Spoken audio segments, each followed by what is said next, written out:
ওগো আল্লাহ, ওগো মালিক, তুমি ছাড়া তো আমাদের আর কেউ নাই, তুমি ছাড়া তো আমার আর কেউ নাই। আল্লাহ গো, তুমি যদি মাফ না করো কে আমাকে মাফ করবে?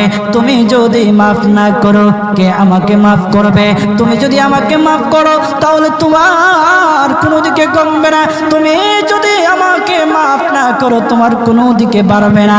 আল্লাহ গো, তুমি আমাকে মাফ করে দাও। সারাটা জীবন অন্যায় কাজ করেছি, সারাটা জীবন নাফরমানি করেছি, আমার কাছে কালেমার দাওয়াত কম আসে নাই, আমার কাছে কালেমার দাওয়াত কম আসে নাই, আমাকে লোকেরা কম বোঝায় নাই। ও আল্লাহ, তুমি আমাকে মাফ করে দাও।